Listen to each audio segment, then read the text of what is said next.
મનનું ધાર્યું ન થાય તો હત્યા કરવાની, પૈસા માટે હત્યા કરવાની, પ્રેમ માટે હત્યા કરવાની, સંપત્તિ માટે પણ હત્યા કરવાની, જૂની અદાવતમાં પણ હત્યા કરવાની અને સામાન્ય બોલાચાલીમાં પણ હત્યા કરવાની.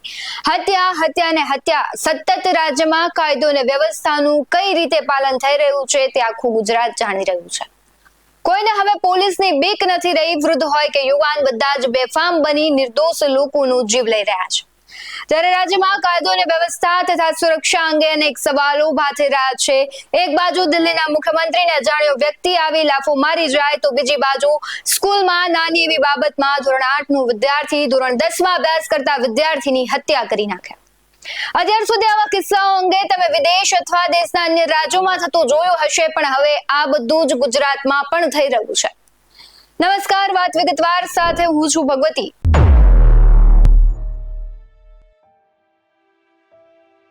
આજે વાત કરવી છે રાજ્યની કાયદો અને વ્યવસ્થાની. જે પ્રમાણે કાયદો અને વ્યવસ્થાની સ્થિતિ છે કથળતી દેખાઈ રહી છે તેની વાત કરવી છે. તમને થતું હશે કે તમે ઘરની અંદર સુરક્ષિત છો, પરંતુ ના, ઘરની અંદર પણ મહિલાઓ અસુરક્ષિત છે, રસ્તા ઉપર પણ અસુરક્ષિત છે અને હવે શાળામાં પણ અસુરક્ષિત છે વિદ્યાર્થીઓ છે. ઘટના ગુજરાતના અમદાવાદમાં બની છે. અમદાવાદના ખોખરામાં ધોરણ 8 ના વિદ્યાર્થીએ ધોરણ 10 ના વિદ્યાર્થીની ચાકુ મારીને હત્યા કરી દીધી. 7th ડે સ્કૂલમાં ધક્કા મૂકી જેવી સામાન્ય બાબતે આ ઘટનાને અંજામ આપવામાં આવ્યો હતો. જો કે બાળકના મોત બાદ મૃતક વિદ્યાર્થીના પરિવારજનો તેમજ સમાજના લોકોએ સ્કૂલમાં ઘૂસી પ્રિન્સિપાલ અને સ્ટાફને માર્યા હતા. ભારે તોડફોડ પણ કરવામાં આવી છે. જો કે આ મુદ્દે ત્યાં હાજર અને વિદ્યાર્થીઓએ શાળા સામે ગંભીર આરોપો લગાવ્યા છે અને કહ્યું છે કે 30 મિનિટ સુધી વિદ્યાર્થી તરફડિયા મારતો રહ્યો પણ કોઈ મદદે ના આવ્યું. પ્રત્યક્ષદર્શી જે શાળાના વિદ્યાર્થીઓ છે તેમણે કહ્યું છે કે ઘટના સ્થળે સિક્યુરિટી ગાર્ડ અને ફેકલ્ટી ટીચર્સ હાજર હતા, તેમ છતાં કોઈ મદદ માટે ન આવ્યું. લગભગ 30 મિનિટ સુધી વિદ્યાર્થીઓ લોહી લુહાણ હાલતમાં તરફેડિયા મારતા રહ્યા, તેમ છતાં કોઈ મદદ માટે ત્યાં આવ્યું નહીં. હુમલો કરનાર છોકરો તો તુરંત ત્યાંથી પેટમાં ચાકુ ભોંકીને ભાગી ગયો, પરંતુ આ વિદ્યાર્થી લોહી નીકળવાના કારણે બેભાન થઈ ગયો. જે પ્રત્યક્ષદર્શી વિદ્યાર્થી છે તેમણે કહ્યું કે તે અને તેના મિત્રો છે તે તરત ત્યાં પહોંચે છે અને તેને રિક્ષામાં બેસાડ્યો, તેમ છતાં સિક્યુરિટી ગાર્ડ કે કોઈ તેની મદદે ના આવ્યા. ઊભા જોતા રહ્યા. બાદમાં વિદ્યાર્થીને સરદાર પટેલ હોસ્પિટલમાં લઈ જવામાં આવ્યો અને સમગ્ર ઘટનાને પગલે વાલીઓના જે ટોળાઓ છે ત્યાં પણ ન્યાય આપવા માટેના બેનરો સાથે બહાર તો તેઓ આક્રોશ કરી જ રહ્યા હતા, પરંતુ જે બાળક છે જેને સમગ્ર હુમલો તેના પર થયો છે તેમની આજે અંતિમ ક્રિયા પણ થઈ ગઈ. સમગ્ર ઘટનામાં ઘણી બધી પ્રતિક્રિયાઓ આવી છે અને જ્યારે પણ ગુજરાતમાં આવી ઘટનાઓ થાય ત્યારે પ્રતિક્રિયાઓ આવે છે, સંવેદના વ્યક્ત કરવામાં આવે છે, પછી કશું થતું નથી. સૌથી પહેલા આવેલી પ્રતિક્રિયાઓ પર નજર કરીએ. પહેલા તો આ દુઃખદ ઘટના છે, એમના પરિવારને હું હૃદયપૂર્વકની સાંત્વના આપું છું. પરંતુ ઘણા સમયથી આપણે જોતા આવ્યા છીએ કે આ એક સામાજિક ચિંતન અને મનન કરવાનો સૌનો વિષય છે. નાના બાળકો યાની કે 10મું ધોરણ ભણતા, એટલે કે હજી તો એ સમજદારીમાં આવ્યા છે, ત્યારે પણ આવા ગ્રુપો બનાવી ચપ્પુ જેવા હુમલા કરીને મોતને ઘાટ ઉતારી દેવું, આ એક સમગ્ર સભ્ય સમાજ માટે એક રેડ સિગ્નલ. અને તમામ શાળાઓ, કોલેજો વગેરેમાં શાળાના આચાર્ય અને શિક્ષકોની આવા વિકૃતિ માનસિક ધરાવતા અને સોશિયલ મીડિયા સાથે સંકળાઈને પોતે હીરોગીરી કરવાનો શોખ થયો હોય એની ઉપર બાજ નજર રાખવી જોઈએ. આ કેસની અંદર સંપૂર્ણપણે તપાસ માટે અમારા જિલ્લા શિક્ષણની ટીમ ત્યાં પહોંચવા આવી છે, અથવા તો પહોંચી ગઈ હશે. હું કેબિનેટમાંથી બહાર આવ્યો ત્યારે હમણાં જ હજી મારે એમના કોઈ વાલી સાથે કે શાળાના કોઈ સંચાલક કે આચાર્ય સાથે વાત થઈ નથી, પરંતુ મારી ઓફિસ પર જઈ પોલીસ, જે તે વિભાગના પોલીસ વડા સાથે, શાળાના સંચાલકો સાથે વાત કરી અને આમાં તટસ્થ તપાસ થાય, આ એક સ્ટડી થાય કે આવી વિકૃતતા બાળકોમાં કેમ આવી રહી છે. આ એક શિક્ષણની અંદર ભણતા નાના નાના ટાબરિયાઓ કહી શકાય કે બાળકો, એમાં મર્ડર સુધી પહોંચવું એ ખૂબ જ ગંભીર બાબત છે. શિક્ષણ માટે નહીં પરંતુ સમગ્ર સમાજમાં એમાં બધા જ આવી ગયા. આ કોઈના ઉપર શાળા ઉપર ઢોળી દે કે વાલીઓ ઉપર ઢોળી દઈને તૂટી જવાની વાત નથી, પરંતુ હવે પછી આવા બનાવો ન થાય એ માટે સમગ્ર શિક્ષણ વિભાગની અંદર પણ અમે રાય લેશું અને એનું મનન અને ચિંતન થાય. અને આવી માનસિકતા ધરાવતા ગ્રુપ ધરાવતા, એમાં પણ ગ્રુપ હોય છે કોલેજોમાં કે જીએસની ચૂંટણી થતી હોય ને રાગદ્વેષ, આ બાળકોને આપણે આધ્યાત્મિકતા સાથે શિક્ષણ પ્રાપ્ત થાય એવા હેતુ તો અમે બાળપણથી શરૂ કરી રહ્યા છીએ ને કર્યા છે, પરંતુ હજી આમાં ડીપમાં આની તપાસ થાય અને એ પરિવારને ન્યાય મળે એ બાબતે અમે ચોક્કસ પ્રકારે હમણાં મિટિંગ કરીશું. આપણા વિસ્તારની શાંતિ જળવાઈ રહે એટલે હું આપને બે હાથ જોડીને નમ્ર વિનંતી કરું છું કે આપની જે કંઈ પણ માંગ હશે, સ્કૂલ સામે હશે, સંચાલકો સામે હશે, જેની સામે હશે તેની સામે સરકારમાં રજૂઆત ઓલરેડી થઈ ગઈ છે, અમે કરી રહ્યા છીએ. કાયદો અને વ્યવસ્થાની પરિસ્થિતિ જળવાઈ રહી છે, એટલા માટે હું આપને નમ્ર વિનંતી કરું છું કે ધીરે ધીરે આપણે અહીંયાથી વિખરાઈએ. દીકરાની અંતિમ યાત્રા બાકી છે, હજી હું ત્યાં પણ જઈને આવ્યો છું. પરિસ્થિતિને સમજી દીકરાની અંતિમ યાત્રા સુધી આપણે શાંતિ રાખ્યા. અમે જવાબદાર ચૂંટાયેલા પ્રતિનિધિ પોલીસ ખાતાના બધા જ વડાઓ અહીંયા છે. કોઈ પણ જાતની કોઈ પણ મુશ્કેલી તમને નહીં થાય, કોઈને બક્ષવામાં નહીં આવે એની ખાતરી હું આપું છું, સરકાર તરફથી આપું છું. સરકાર સાથે વાત થયેલી છે, પરંતુ કોઈ પણ પબ્લિક પ્રોપર્ટીને નુકસાન કરી આપણે પોતે ગુનામાં સંડોવાઈએ, કોઈકને બળજબરી ક્યાંક અહીંયા વાગી કરી જાય તો એ પણ આપણા માટે હિતાવહ નથી. તો હું આપના બધાને નમ્ર વિનંતી કરું છું કે તમારી જે કંઈ ડિમાન્ડ છે એ તમે અમારી સામે, તમે ધારો તો સરકાર સામે મૂકો, એનો પણ વાંધો નથી, અમે એને માટે પણ તૈયાર છીએ. પરંતુ આજે આપણે જે કંઈ કરવા માંગીએ છીએ એ શાંતિપૂર્ણ રીતે કાયદાની સાથે કરીશું. આપણને ન્યાય નિશ્ચિતપણે મળવાનો છે.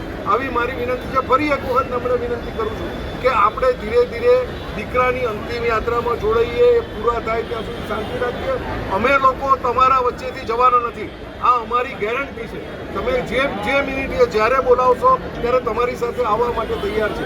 પણ ફરી હાથ જોડીને વિનંતી કરું છું કે પરિસ્થિતિ, સંજોગો અને જે રીતનો બનાવ બન્યો છે ખૂબ દુઃખની છે, ખૂબ દુઃખનો છે. આપણા ઘરનો દીકરો ગયો છે, આપણે થોડી શાંતિ રાખીએ, આવી મારી આપ સર્વેને નમ્ર વિનંતી છે. સરકાર વતી અને અમારા બધા ચૂંટાયેલા પ્રતિનિધિઓ આપ સર્વેને હું વિનંતી કરું છું. આપને કંઈ પણ હોય તો અમે આપની સાથે. સૌથી સમજવા જેવી વાત એ છે કે નાની ઉંમરમાં ચાકુથી લઈને હુમલો કરવો એ તમામ લોકો માટે એક રેડ સિગ્નલ છે. આવી વિકૃત માનસિકતા ધરાવનાર બાળકો પર માતા પિતાએ નજર રાખવી જોઈએ. શાળાના નાના નાના ઝઘડામાં મર્ડર સુધી પહોંચવું તે એક ખૂબ ચિંતાજનક વિષય છે. અત્યાર સુધી આપણે સાંભળતા આવ્યા છે કે વિદેશમાં આવી ઘટનાઓ થતી, પરંતુ હવે તો એ પણ સુરક્ષિત જે એક છાપ હતી ગુજરાતની, એ ગુજરાતમાં આવી ઘટનાઓ થાય છે. અને વાત સુરક્ષાની છે કે તમે બાળકને ઘરની બહાર મોકલો છો, એ પછી સ્કૂલ હોય કે અન્ય કોઈ જગ્યા કેમ ના હોય, સુરક્ષાની જવાબદારી કોણ લેશે એ સૌથી મોટો પ્રશ્ન છે. વધતી જતી સ્વતંત્રતા બાળકના માનસ પટલ પર ખૂબ અસર કરી રહી છે અને આપણે આપણા બાળકને બચાવવો હશે તો તેને શીખવવું પડશે જીવનનું મૂલ્ય, તેને સારા સંસ્કારો આપવા પડશે, તેને દરેક પ્રવૃત્તિથી આપણે વાકેફ થવું પડશે કે આપણું બાળક શું કરી રહ્યું છે. અને જો વાલીઓ સમયસર નહીં જાગે, સભ્ય સમાજ સમયસર નહીં જાગે, તો બીજા કેટલાય પરિવારો છે કે તેના ઘરના ચિરાગો બુઝાશે. સમગ્ર મામલે લાલજી દેસાઈનું નિવેદન આવ્યું છે. સૌથી પહેલા તેના પર નજર કરીએ. નમસ્તે, વંદે માતરમ. મિત્રો, અમદાવાદના ખોખરા વિસ્તારમાંથી જે સમાચાર મળી રહ્યા છે એ ખૂબ ચિંતાજનક છે. જે પ્રકારે સ્કૂલની અંદર 7th ડે જે સ્કૂલમાં 10મા ધોરણના વિદ્યાર્થી પર 8મા ધોરણના વિદ્યાર્થી દ્વારા છરી દ્વારા હુમલો કરવામાં આવે છે અને એ વિદ્યાર્થીનું મૃત્યુ થાય છે. આપણા માટે આ દુઃખની વાત છે કે ગુજરાતને આપણે જે દિશામાં લઈ જઈ રહ્યા છીએ એ દિશા એવી છે કે જેમાં દરેક વ્યક્તિ પોતે હવે કાયદો હાથમાં લઈ રહ્યું છે. પ્રાઇવેટાઇઝેશન ઓફ એજ્યુકેશન એટલે શિક્ષણ એક ધંધો બની ગયું છે, અને ધંધામાં વિદ્યાર્થીઓ શું કરે છે શું નહીં એની સાથે કોઈને કઈ જ નિસ્બત નથી. એક તરફ વિદ્યાર્થીઓ સ્ટ્રેસમાં રહેતા હોય છે, બીજી બાજુ વિદ્યાર્થીઓ છરી લઈને સ્કૂલમાં આવે ત્યાં સુધી આપણા રાજ્યના ગૃહમંત્રી, આપણા રાજ્યનું પોલીસ ડિપાર્ટમેન્ટ કરે છે શું? ચિંતા થાય એવું છે. એટલે તમે જુઓ, ઘણી જગ્યાએ અલગ અલગ જિલ્લાઓમાં ઝઘડા થાય તો બે જાતિઓ વચ્ચેના ઝઘડા થાય, કાયદો હાથમાં લઈ લે. હવે આ વાત બાળકો સુધી પહોંચી છે. 10મા ધોરણનો વિદ્યાર્થી અને 8મા ધોરણનો વિદ્યાર્થી એટલે એ ટીનેજર્સ છે. ટીનેજર પોતે છરી સાથે રાખે છે. આપણે કયા પ્રકારના સંસ્કારો આ શિક્ષણના પેલામાં લાવી રહ્યા છીએ? કયા પ્રકારની એક કાનૂન વ્યવસ્થા ઊભી કરી રહી છે કે જેમાં વ્યક્તિઓ કોઈને કંઈ ડર જ નથી કે હું કરીશ તો શું થશે? એ મા બાપ પર શું વીતતી હશે કે જેણે પોતાનું બાળક ભણવા માટે એક સપનાઓ સેવીને મોકલ્યું હતું. મા બાપનું સપનું હોય છે કે મારો દીકરો દીકરી ભણી ગણીને ડોક્ટર બને, એન્જિનિયર બને, બિઝનેસમાં જાય, કંઈક એવું કરે કે જેના કારણે એનું જ. એટલા માટે તો આપણે સ્કૂલોમાં અને એમાં પણ ઇંગ્લિશ મીડિયમમાં મોકલીને કે ભાઈ વધારે આગળ પ્રગતિ કરે. પરંતુ આપણી વ્યવસ્થા એવી કથળી કે જેમાં સ્કૂલને માત્ર પૈસા છાપવામાં રસ છે. સરકારને એ સ્કૂલો પાસેથી પૈસા લઈ અને પોતાને ખિસ્સા ભરવામાં રસ છે. એટલે ત્યાંના MLA હોય, ત્યાંના MP હોય, ત્યાંના કોર્પોરેટર હોય, આ બધા જ લોકો જે છે અત્યારે સત્તામાં આવનાર, એ લોકો માત્ર ને માત્ર ધંધો કરવા માંગે છે. આપણે સરકાર શેના માટે બનાવીએ છીએ? હું કહીને દર વખતે કહું છું કે આપણે જ્યારે સરકારની રચના કરીએ છીએ, સરકારને ચૂંટીએ છીએ, આપણે મ્યુનિસિપલ કોર્પોરેશન ચૂંટીએ છીએ, આપણે વિધાનસભામાં ધારાસભ્યો ચૂંટીએ છીએ, MP ચૂંટીએ છીએ. મુખ્ય કારણ લોકતંત્ર ચલાવવાનું સરકારોનું મુખ્ય કામ છે. શિક્ષા, સ્વાસ્થ્ય, સ્વાવલંબન, સુરક્ષા, શાંતિ અને સુવિધાઓ આ ન આપી શકે એને સરકાર ના કહેવાય. મને એવું લાગે છે કે જેમ હમણાં જ ત્યાં જશોદાનગરમાં નર્મદાબેન કુમાવત એટલે કે નર્મદાબેન પ્રજાપતિએ એનું આખું ટૂંકાયું આત્મવિલોપન કરીને, કારણ કે એનો રોટલો ને ઓટલો છીનવાતો હતો.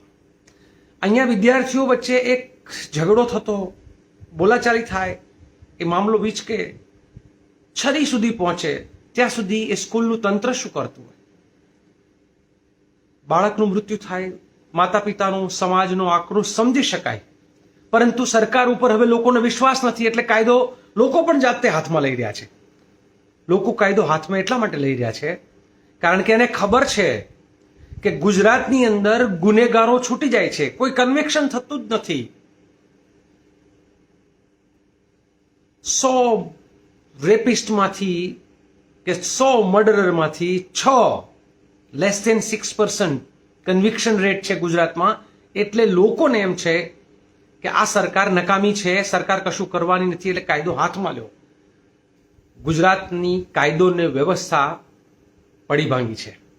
ગુજરાતની શિક્ષણ વ્યવસ્થા એ બાળકો માટે એ મોતનો કૂવો બની રહી છે. જાગો વાલીઓ, જાગો ગુજરાતીઓ, કે આપણે આ શિક્ષણ વ્યવસ્થાને અને કાયદો અને વ્યવસ્થા આ બંનેને એ મોતના કૂવા જેવું બનાવી દીધું છે. પેલું જે મોતના કૂવાના મોટરસાયકલ હોય ને એના જેવું, કે લોકો જાઓ અને મરો. એ વિદ્યાર્થીઓનું શું થશે? એ વિદ્યાર્થીઓ સાથે એ સ્કૂલોમાં, ગુજરાતની સ્કૂલોમાં ડ્રગ્સ વેચાય છે. આ મને ચોક્કસ અત્યારે એવું દેખાઈ રહ્યું છે કે ગુજરાતની અમદાવાદમાં જે પ્રકારે સ્કૂલોની બહાર અને કોલેજ અને યુનિવર્સિટીની બહાર જે ડ્રગ્સ વેચાય છે, જે કંડલા બંદરેથી જે ડ્રગ્સ આવે છે, આ ડ્રગ્સ લેનાર લોકો, તમે થોડા ટાઈમ પહેલા જોયું હશે કે કોઈ સોસાયટીની આગળ જઈને લોકો તલવારો ખેંચીને જાતે ત્યાં જઈને જે છે એ. એટલે ગુજરાતમાં લોકતંત્ર નહીં, ગુંડાઓનું તંત્ર બની ગયું છે. બુટલેગરો બેફામ છે, તલવારબાજો. અહીંયા હમણાં કોઈ કે આજે મેં ન્યૂઝમાં જોયું કે ત્યાં બજરંગ દળ અને VHP ને બધા પહોંચી ગયા. ભાઈ, તમે જ તો કલ્ચર ઊભું કર્યું છે. હાથમાં ખુલ્લી તલવારો લઈને નીકળવાનું, હાથમાં છરીઓ લઈને, હાથમાં કાયદો જે છે એ લેવાનો, એ તમે તો કલ્ચર ઊભું કર્યું છે. ગુજરાતમાં ભારતીય જનતા પાર્ટી સાથે જોડાયેલા વિવિધ સંગઠનો, RSSના અલગ અલગ જે સંસ્થાનો છે, એણે અમુક વિડીયો જોઈએ, લોકો મજાક કરે છે તમારી કે જે તમે MBBS ની ડિગ્રી હાથમાં લઈને જવું જોઈએ, એના બદલે તલવાર લઈને તમે બાઇક ઉપર નીકળો છો, તમે તલવારો લઈને સરઘસો કાઢો છો. આ કોઈ પણ ધર્મનું હોય, ચાહે હિન્દુનું હોય, મુસ્લિમનું હોય, ક્રિશ્ચિયનનું હોય, કોઈ પણનું હોય, તલવારો લઈને સરઘસ ના કઢાય, હાથમાં દંડાઓ લઈને ના નીકળાય. વિકસિત ગુજરાત, શાંત ગુજરાત જે છે એના હાથમાં કિતાબ શોભે, કલમ શોભે, કમ્પ્યુટર શોભે. આપણે ત્રિશૂલ, તરવાર, લાકડીઓ, દંડાઓ, હોકીઓ, બાળકોને શસ્ત્રો હાથમાં આપવા માંડ્યા છીએ. હું ગુજરાતના દરેક લોકોને કહું છું કે તમે એક વખત ક્યાંક આગ લગાવો ને તો એ આગ આજે કોકનું ઘર બાળશે, કાલે તમારું પણ બાળશે. ખંડણીખોરોનું રાજ ચાલે છે ગુજરાતમાં. એક જગ્યાએ નહીં અટકાવો, બધા ભોગ બનશો. એટલે ગુજરાતના લોકોએ, હું જે બાળકનું, એ વિદ્યાર્થીનું જે મોત થયું છે, મને ખરેખર અંદરથી મારું એટલે હૃદય જે છે એ રડી રહ્યું છે કે આવું બેમોત મરવાનું વિદ્યાર્થીને થાય. વિદ્યાર્થીનો જીવ તો જાય, એના મા બાપને એના સપનાઓ પણ રોડાઈ જાય. સરકાર બિલકુલ નિષ્ઠુર છે. અગાઉ તક્ષશિલામાં 22 દીકરીઓ બેમોત મરી, સરકારે કશું જ ના કર્યું. TRP ગેમ્સ ઝોનમાં એ 27 યુવાનો અને બાળકો મર્યા, સરકારે કશું જ ના કર્યું. એવું ને એવું મોરબીમાં ઝૂલતા પુલમાં 141 નિર્દોષો હોમાઈ ગયા, સરકારે કશું જ ના કર્યું. પુલ પડે, લોકો મરે, સરકાર કશું જ નથી કરતી. લોકો સુસાઇડ્સ કરવું પડે છે, લોકોએ આત્મવિલોપન કરીને પોતાના સ્વાવલંબન, પોતાનું ઘર બચાવવું પડે છે. ગુજરાત, મને એવું લાગે છે કે ગુંડાઓનું રાજ બની ગયું છે. અને કદાચ એવું કહેવામાં કંઈ વાંધો જ નથી કે ગુજરાતના શાસકો પોતે જ ગુંડાઓ બની ગયા છે. કારણ કે જ્યારે રક્ષક જ ભક્ષક બને ત્યારે લોકોની આ દશા થાય છે. હે ગુજરાતીઓ, જાગો. આ રક્ષકો ભક્ષકો બની રહ્યા છે. આપણા સૈનિકોએ આંદોલનો કરવા પડે છે. પૂર્વ સૈનિકોને કાલે ઢસડીને પોલીસ લઈ ગઈ છે. એક બાળકના 8મા ધોરણનો વિદ્યાર્થી 14 વર્ષનો હોય, એ 14 વર્ષના બાળકને હત્યા કરવાનો વિચાર આવે તો આપણે કઈ દિશામાં જઈ રહ્યા છીએ? આપણે કદાચ એવું બનશે કે કાલે ઉઠીને અગર ગુજરાતની ચિંતા નહીં કરીએ તો દરેકના ઘરે લોખંડી જાળીઓ રાખવી પડશે. દરેકે પોતપોતાની સુરક્ષાનો ખુદ ખ્યાલ રાખવો પડશે. આવી સ્થિતિ તો પોલીસ તંત્ર શેના માટે છે? આ હોમ મિનિસ્ટર, હું દર વખતે કહું છું, એ નવમું નપાસ ટોટડો, એ ગૃહમંત્રી ગુજરાતમાં કરે છે શું? કોઈ ચિંતા નથી. એને ગમે તેમ બોલો, કોઈ ફરક પણ નથી પડતો. અનેક નિર્દોષો જેલમાં જાય છે અને દોષિતો ખુલ્લેઆમ ફરે છે. લારી ગલ્લાવાળા જે છે એને પોલીસ પાટા મારે છે અને પછી એ જ પોલીસ આપેલા મૌલિક પટેલ જેવા ખંડણીખોર કોર્પોરેટર કે જેના કારણે જસોદાનગરમાં ઘટ્યું, અથવા પેલો જે વ્યાસ, જેનો ઉપરી અધિકારી કે જેના કારણે બેનને પોતે જીવ ગુમાવવો પડ્યો, એ લોકો ખુલ્લેઆમ ઠંડી ઓફિસોમાં ફરે છે, ખુલ્લેઆમ છે. બહુ જ ખોટું થઈ રહ્યું છે મિત્રો, બહુ જ ખોટું થઈ રહ્યું છે. ચેતો. આવી રીતે નહીં ચેતીએ ને તો એ ખેડૂત હોય, દૂધ ઉત્પાદક હોય, મજૂર હોય, નોકરિયાત હોય, નાના નાના દુકાનદારો હોય, આવા મા બાપ કે જેના બાળકોને સપનાઓ સેવીને મોકલતા એ બધા જ લોકો જે છે એની બહુ દુર્દશા થશે. આપણે એવા અંધભક્તો ના બની જઈએ, એટલા આંધળા પણ ન બની જઈએ કે જેમાં આપણને આપણું ભલું પણ ના દેખાય. આપણે પાર્ટીઓના પટ્ટા, એ પેલા કૂતરાના ગળામાં જે પટ્ટા હોય છે ને, એવા પટ્ટા ના સમજીએ. પોતે સ્વાભિમાની હોય તો પોતાના પક્ષમાં પણ અવાજ ઉઠાવવાની તાકાત જોઈએ. એ તાકાત અમને મળે છે કોંગ્રેસ પાર્ટીમાં. જ્યારે રાષ્ટ્રીય કાર્યકારિણીમાં બેઠા હોઈએ છીએ, CWCમાં, તો પણ અમે અમારા પ્રમુખને સવાલ પૂછી શકીએ છીએ, અમારા નેતાને સવાલ પૂછી શકીએ છીએ કે આ બરાબર છે કે નથી. જ્યાં તમને સવાલ પૂછવાનું બંધ કરી દેવામાં આવે ત્યાં માનવું કે ગુલામી શરૂ થઈ. એ અમદાવાદ મીડિયાવાળાનો શું વાંક? એ દારૂના અડ્ડા ઉપર રેડ પડી હતી, કોઈ અમીરના ઘર ઉપર લૂંટવા નહોતો ગયો. આ તમે શરમ નથી આવતી અમદાવાદના પોલીસ તંત્રને અને ગુજરાતના શાસકોને કે દારૂના અડ્ડા ઉપર રેડ પાડનાર પત્રકાર જે છે એના ઉપર તમે એફઆઈઆર કરો છો. એટલે બુટલેગર એફઆઈઆર કરે અને દારૂનો અડ્ડો બંધ કરાવનાર જે છે એને લીગલ સપોર્ટ માંગવાનો. ઉલટા ચોર કોટવાલ કો દંડે, આ કહેવતને ગુજરાતમાં અત્યારે સાચી બનાવી રહ્યા છે. હે ગુજરાતીઓ, હે ગુજર ભૂમિના વાસીઓ, તમને આહવાન કરું છું, તમારામાં થોડું પણ અંદરથી સન્માન, સ્વાભિમાન, આત્મસન્માન જીવતું હોય તો જ્યાં અન્યાય છે એની સામે અવાજ ઉઠાવો. અન્યાયની સામે જે અવાજ ના ઉઠાવે, ખૂબ પત્રકારો જે છે જેની પત્રકારિતા મરી ગઈ છે એની પાસે તો હું ઉમ્મીદ પણ નથી રાખતો. કારણ કે ગુજરાતમાં મેં જોયું હમણાં આ છેલ્લા સમયગાળામાં આપણાને શરમ આવે, આ શરમ આવે એવી સ્થિતિ સર્જાઈ જે છે. અનેક ટીવી ચેનલો એવી છે કે જેણે જશોદાનગરના એ નર્મદાબેન જે છે એના ન્યાય માટે જે છે એ આકરા શબ્દો વાપરવા જોઈએ અથવા એનું કવરેજ કરવું જોઈએ, એ નથી કર્યું. એવા અનેક લોકો છે કે જેમાં વોટ ચોરીના મુદ્દા પર આ ગુજરાતના પત્રકારિતાના અમુક મીડિયાઓ માટે તો મને કહેવાનું મન થાય, કદાચ તમે મારું નહીં આપો તો મને કોઈ જ વાંધો નથી, મારું એક પણ મીડિયામાં નહીં આવે તો મને ચિંતા નથી, પણ વોટ ચોરી ગુજરાતમાં થાય છે એના મુદ્દે નથી બોલતા. આવી હત્યાઓ થાય છે એના મુદ્દે એક દિવસ ટીઆરપી પૂરતું ચાલુ રહેશે, પછી બંધ થઈ જશે. ગુજરાતનું મીડિયા એ તસવીર બનવું જોઈએ. હું રાજકોટના મીડિયા વિશે ઘણી વખત કહું છું, અગ્નિકાંડના મુદ્દે રાજકોટના મીડિયાએ જે અવાજ ઉઠાવ્યો હતો એ અવાજ ના ઉઠાવ્યો હોત તો કદાચ એ મુદ્દો ત્યાં જ સમી જાત.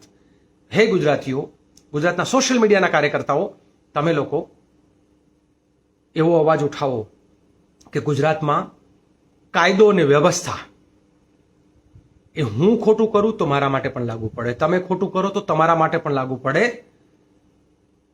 ધ રૂલ ઓફ લો જેને ઇંગ્લિશમાં કહેવાય છે, કાયદાનું રાજ, લોકતંત્ર, સંવિધાનનું રાજ. આ સાંઘી વિધાનનું રાજ નથી, સંવિધાનનું રાજ ચાલવું જોઈએ. મિત્રો, અનેક મુદ્દાઓ છે, ફરી ક્યારેક વિગતે જશું. એક પછી એક મુદ્દાઓમાં મને એમ છે કે હવે ગુજરાતમાં હું થોડા જ સમયમાં બહુ જ નિરાતે ગુજરાતમાં દારૂના ધંધો કેટલો બેખોફ ચાલી રહ્યો છે અને કયા જિલ્લામાં કેટલા કરોડ રૂપિયાનો જે છે એ ભ્રષ્ટાચાર થાય છે એના આંકડાઓ સાથે હું થોડા સમય પછી લાઈવ થઈશ. અત્યારે તો આજે આ બાળકનું મૃત્યુ થયું છે, એના આત્માને શાંતિ.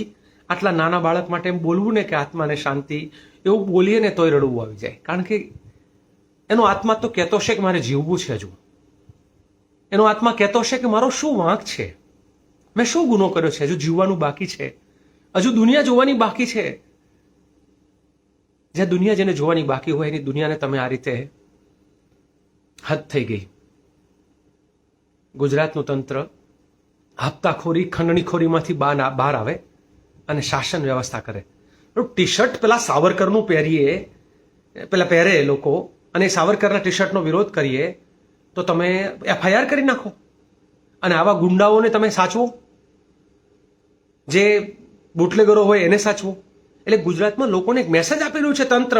આજના શાસકો એવો મેસેજ આપી રહ્યા છે કે ગુંડાગર્દી કરો ને સત્તામાં આવો. તમે જેટલા મોટા ગુંડા એટલા તમે મોટા મિનિસ્ટર બની શકશો. તમારી ગુંડાગર્દી કરવાની તાકાત છે તો તમે ચાહે ગોંડલ હોય, ચાહે શહેરા હોય, ચાહે લીંબડી હોય, ચાહે રાપર હોય, ચાહે ત્યાંનું દેવગઢ બારિયા હોય, આવું લિસ્ટ લાંબુ છે. આ 1, 2, 3, 5, 10 નથી. ગુજરાતમાં આવા 17-18 જગ્યાએ દાદાગીરી કરો, સત્તામાં આવો. એટલે લોકો એવું માને છે કે તમે જેટલી ગુંડાગર્દી કરશો એટલા જલ્દી ભાજપમાં આગળ વધશો. એટલે દરેક લોકો એમ પ્રમોટ થાય છે. Please stop this. This is nonsense. ગુજરાતના લોકોને તમે મૂર્ખ ના સમજો. જય હિન્દ સાથીઓ. આ ઘટના બાદ સવાલો સત્તાધીશો, શાળા સંચાલક, સુરક્ષિત ગુજરાતના બણગા ફૂંકતા લોકોને ક્યાં છે તમારી સુરક્ષા અને શાંતિ ગુજરાતમાં? આ સ્થિતિ ગુજરાતની થઈ ગઈ છે કે જ્યાં પોલીસનો ખોફ 1% લોકોને નથી રહ્યો. ગુંડાઓ, ભ્રષ્ટાચારીઓ અને અસામાજિક તત્વો બેફામ બન્યા છે અને બીજી બાજુ સરકાર છે તે પોતાના વખાણ કરી રહી છે. તે કહી રહી છે કે ગુજરાતમાં સુરક્ષા છે, કાયદો અને વ્યવસ્થા ખૂબ સારી રીતે કામ કરી રહ્યું છે. જો કાયદો અને વ્યવસ્થા ખૂબ સારી રીતે કામ કરતું હોય તો આવી ઘટનાઓ શું કામ બને છે ગુજરાતમાં? અને એ પણ છાસવારે. કોઈ એક એવી ઘટના બને તો બરોબર, પરંતુ રોજ અનેક આવી ઘટનાઓ બને છે અને ત્યારબાદ શું થાય છે? નેતાઓ સામે આવે છે, પ્રતિક્રિયાઓ આપે છે, સંવેદના વ્યક્ત કરે છે, પરિવારને સાંત્વના પાઠવે છે અને પછી એક વાયદો કરવામાં આવે છે કે તમને ન્યાય અપાવીશું, પરંતુ કોઈ ન્યાય મળતો નથી. અને મળે છે તો વર્ષો વીતી ગયા પછી કે માણસ ત્યાં ખાલી થઈ જાય. કોર્ટના ધક્કાઓ ખાઈને એક માણસની લાગણી હોય છે અને લાગણીની કશું વેલ્યુ કદાચ એ લોકોને નહીં સમજાય, કારણ કે તેમના ઘરમાંથી એક પણ વ્યક્તિની સાથે એવું નથી થતું. તો બીજી જ બાજુ દિલ્હીમાં મુખ્યમંત્રીને રાજકોટના રાજેશ સાકરિયા દ્વારા લાફો ઝીકી દેવામાં આવે છે. સમગ્ર મામલે તેની ધરપકડ તો કરી લેવામાં આવે, પણ સવાલ એ છે કે જો મુખ્યમંત્રીને પણ અજાણ્યો વ્યક્તિ આવીને લાફો ઝીકી જાય તો સામાન્ય નાગરિકની સુરક્ષા કેવી હશે તેનો અંદાજો છે ને આપણે બધા લગાવી શકીએ. મહિલાઓ સાથે દુષ્કર્મ, જાહેરમાં વિદ્યાર્થીની હત્યા, પૈસાની લાલચમાં વૃદ્ધોની હત્યા, પહેલગામમાં આતંકી હુમલા. હવે આ બધું જોઈને કોઈ નહીં કહે કે ગુજરાત અથવા દેશ સુરક્ષિત છે. જ્યાં જશો ત્યાં તમારે સુરક્ષા હવે જાતે રાખવી પડશે કે કોઈ વ્યક્તિથી તમારી જાતને બચાવવા તમારે શું કરવું એ તમારે શીખવું પડશે. અને ઘણી વખત અમુક નેતાઓ પણ બોલે છે કે અમે આવું નથી કરી શકતા, તમારે તમારી જાતે થોડું કામ કરવું જોઈએ એક સામાન્ય નાગરિક તરીકે. તો ભાઈ તમને બેસાડ્યા શું છે? તમને એક જવાબદારી આપવામાં આવી છે. જો તમે એ પણ ન પૂરી કરી શકો તો તમે જનપ્રતિનિધિ તરીકે કામ શું કામ કરી રહ્યા છો? આવી અનેક ઘટનાઓ છે જેમાં સુરક્ષાને લઈને, મહિલા સુરક્ષાને લઈને આપણે સશક્તિકરણની વાતો કરીએ, પણ ખરેખર મહિલા જે મુખ્યમંત્રી છે એ પણ સુરક્ષિત નથી. એને પણ હાલતા ચાલતા ગમે આવો અજાણ્યો વ્યક્તિ આવી જાય, લાફો મારી જાય. હવે તમે જ કહો કે આ ગુજરાત અને દેશ ખરેખર શું સુરક્ષિત છે કે નહીં? જો તમને સુરક્ષિત લાગે છે અથવા તમને કોઈ પ્રશ્ન છે તો કમેન્ટ બોક્સમાં જરૂરથી જણાવજો. હાલ વાત વિગતવારમાં બસ આટલું જ. આવા જ વધુ અહેવાલો સાથે ફરી મળતા રહીશું. તમે અમારી યુટ્યુબ ચેનલને સબસ્ક્રાઇબ કરવાનું, અમને ફેસબુક અને ઇન્સ્ટાગ્રામ પર ફોલો કરવાનું ભૂલશો નહીં. બાકી અવનવી અપડેટ્સ મેળવવા માટે આપ જોતા રહો BS9 TV ન્યૂઝ. નમસ્કાર.